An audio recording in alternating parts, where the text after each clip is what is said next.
مجبور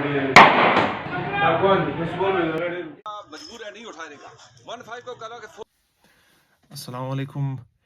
ایک بہت ہی افسوسناک خبر آئی ہے اسلام آباد G94 سے. اور ایک افغانی امیگرینٹ بیچارہ جس کا نام مصور خان تھا G94 اسلام آباد میں، اس کو آج ڈکیتوں نے پکڑا ہے. اور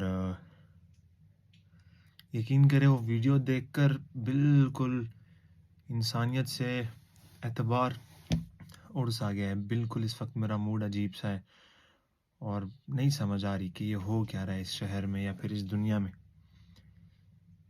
اس کے پاس فون تھا، کچھ پیسے تھے، کچھ اس بیچارے کے لیگل ڈاکومنٹس تھے، تو وہ ان کو بچاتے بچاتے اس نے تھوڑا سا ریزسٹ کیا ہے. بدلے میں ان ظالموں نے کیا کہ اس کو گولیاں ماری ہیں.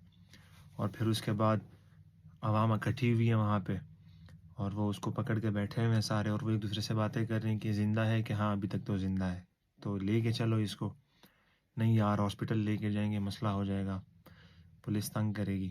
کب تک ان چیزوں سے آپ لوگ ایسے آنکھیں چھپاتے رہو گے؟ تھوڑا سا احساس نہیں ہے، غیرت نہیں ہے. وہاں پر ہر قسم کے لوگ کھڑے ہیں، صرف یہ نہیں کہ پاکستانی کھڑے ہیں، افغانی کھڑے ہیں، پٹھان کھڑے ہیں، پنجابی کھڑے ہیں، سب کھڑے ہیں اور وہ بس اس کے مرنے کا انتظار کر رہے ہیں. میں حیران ہوں ان لوگوں پر. یقین کریں، ایک سب سے پہلے تو یہ مارنے والوں پر، ان کے دل میں ذرا سا بھی احساس نہیں گزرتا کہ ہم کسی کی جان لے رہے ہیں چند پیسوں کے لیے یا ایک موبائل فون کے لیے. کسی کو ہم مار رہے ہیں، کسی کی زندگی. آئیے کتنی نسلیں ہم لوگوں نے روک دی ہیں اس ایک انسان کا ناحق خون کر کے. عجیب سا دور ہے، عجیب سا زمانہ ہے اور نہیں سمجھ آتی بندہ کیا کہے، کیا سوچے.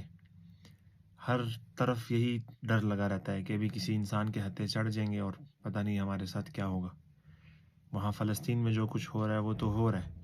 یہ جو آپ لوگوں نے یہاں پر اسرائیل بنایا ہوا ہے، غزہ بنایا ہوا ہے، اس کے بارے میں تھوڑا سا سوچیں، اللہ سے ڈریں، خدا کا خوف کریں تھوڑا سا.